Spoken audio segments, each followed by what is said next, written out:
So hello everyone, welcome to the .NET tutorial. So in the last class, we have discussed about the basic points regarding .NET, what is .NET, what are applications of the .NET, and the video of installation is also has been posted in the tutorial. So you can go through that video and you can able to install Visual Studio, right? So we want to make use of .NET to implement any kind of application. It may be console or it may be desktop, right? It may be web forms, it may be web applications or Windows forms. We can able to implement by using one IDE, which is Visual Studio. Already I explained that thing and installation process in the video. Already it is uploaded, just you go through it. Okay, and then so before moving into the C# programming with the .NET, so actually we need to aware of what is exactly a program and what is going to happen when program is being executed by the computer. Okay, so now let us start the concepts of application and as well as program. So what is application?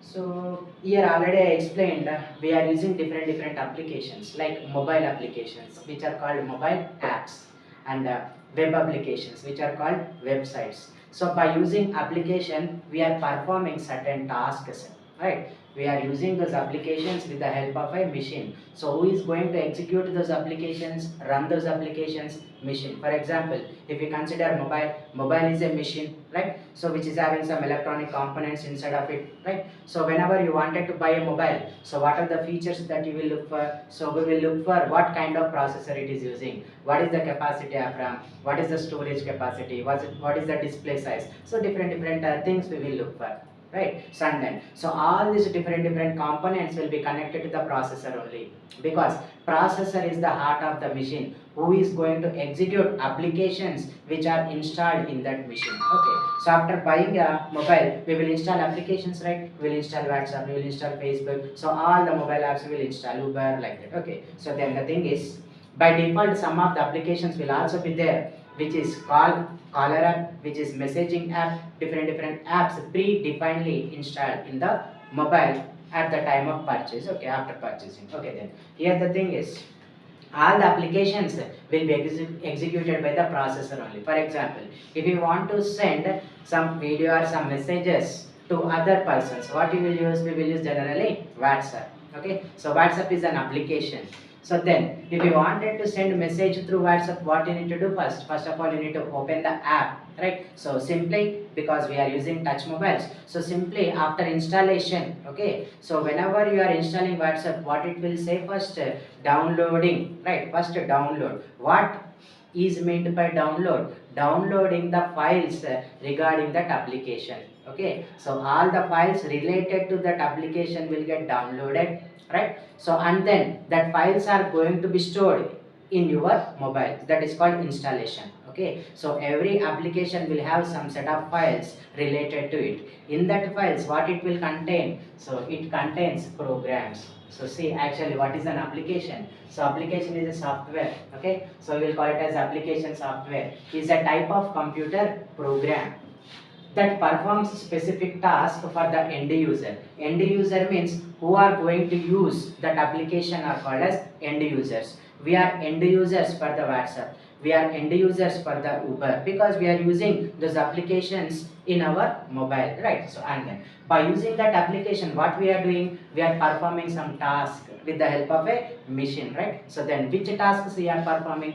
We are booking a cab by Uber application. So we are sending some messages, data to other persons by using WhatsApp, right? Without executing the program which is behind of that application, this process cannot be completed, right? But who are going to execute the program for that application? Processor, right? So every processor work is that to execute the program of that application, thereby corresponding actions will be taken care, right? So then that is called as a application. So specific task for the end user by interacting directly with it. What user is going to do? So user is going to interact with the application program, right? So with the help of a UI, so user interface, every program, right? So because it is not mandatory to know the programming language to use an application, right? Everyone can use application without having knowledge in the program.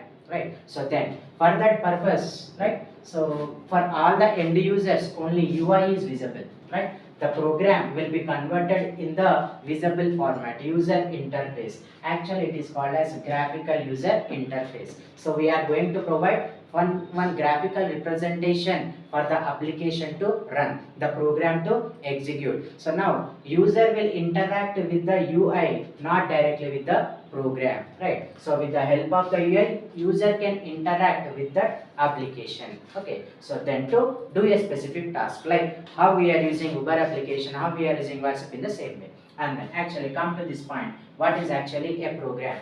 So a program is a set of instructions that computer follows. So computer is nothing but we can consider it as a machine also, right? But whenever any machine is performing any task, so internally that application or that program will get executed by the processor.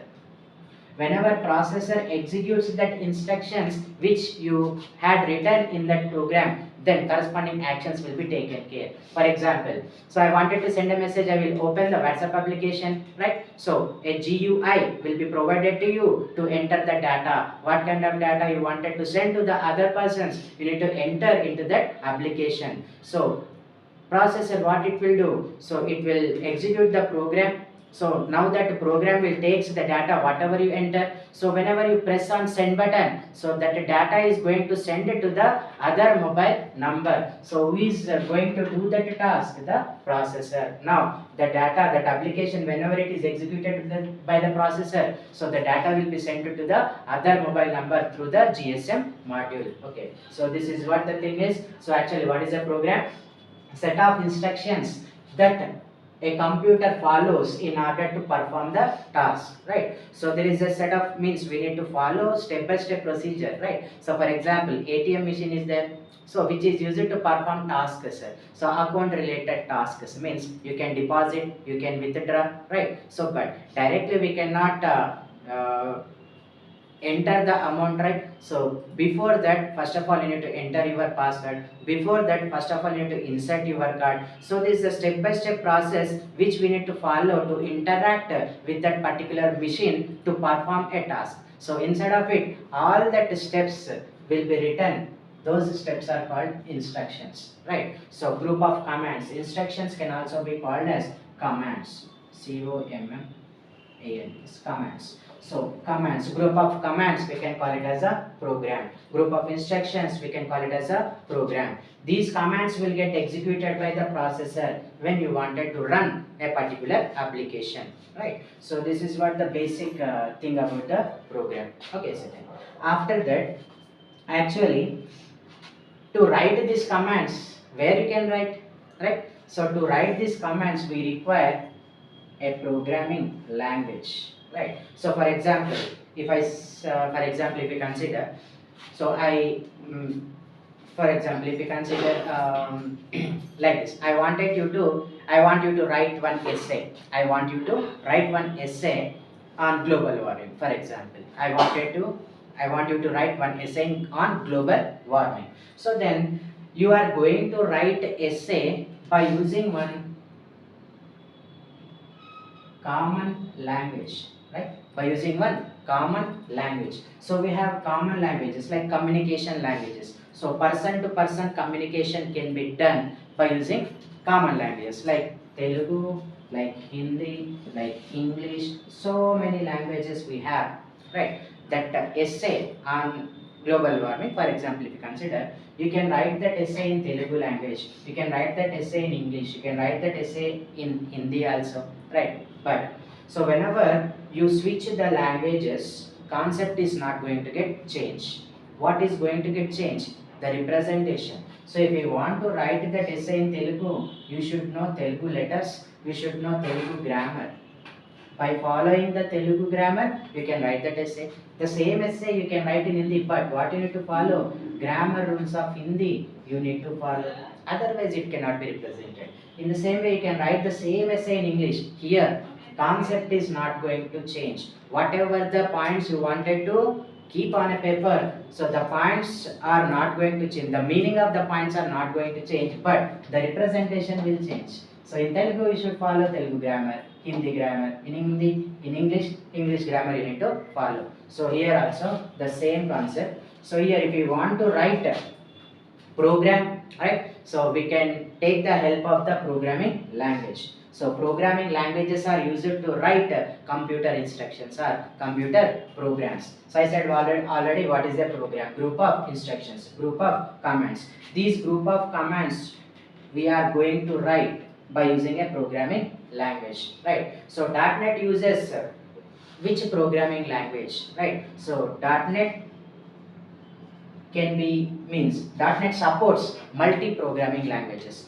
but basically C# is a programming language which is released along with the .NET. So that's why 90% of the applications will use C# programming language. So when .NET is released, along with the .NET, one programming language is also released, which is a C# programming language, right? So how we are going to follow the grammar rules to write some content in the communication languages. So in programming languages also we need to follow some rules of the programming languages. Rules of programming language. So these rules of programming language is called as syntax, right? By following syntax rules of the particular programming language, you need to write the code, you need to write the program, right? These rules of the programming languages are different for different programming languages, which we will call it as the syntax. So syntax of the C# programming language, syntax of the Java, syntax of the C++, syntax of the Python, like every programming language is having its own syntax like grammar rules in the communication languages. So for example, I wanted to write code in C# means you need to follow the syntax rules of C#.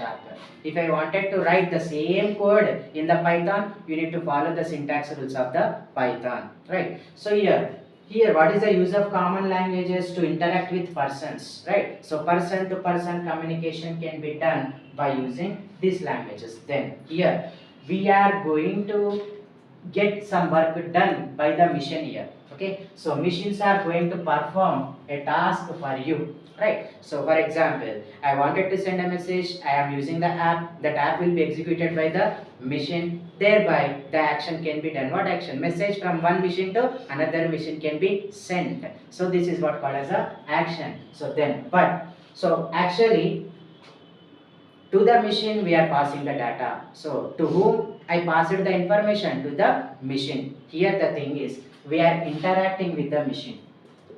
So interact with machine.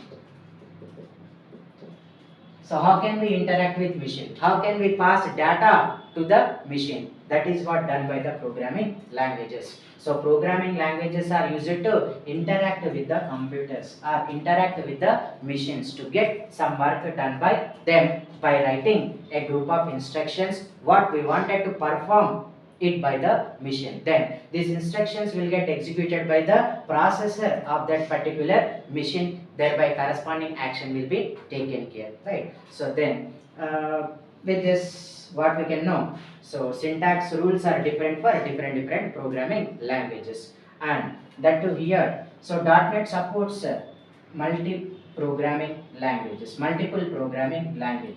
So you can write code for the application by using C#, by using VB. It is called as VB.NET. VB means Visual Basic. It is also a programming language introduced by Microsoft. Okay. So then I am aware of Java. I know only Java programming language. Still, you can use application code in Java also, right? So like this, so many languages are supported by the .NET. You can use Python, you can use Java, you can use C++, right? C++, .NET is there, J# is there, F# is there, like that. So many programming languages support. You can use Python also, right? You can use JavaScript also, right? So many languages can be used, but the most powerful programming language, if you compare other programming languages with the C#, C# is the advanced and the most powerful language with more number of features and concepts. So that's why 90% of the .NET applications uses C# as a programming language to build applications. So that's why. So in the next class we are going to learn about the concepts in the C sharp programming language. How we can able to write instructions by using the programming language. What is the syntax associated with the C sharp programming language? We are going to start the concepts of the C sharp programming language in the next video.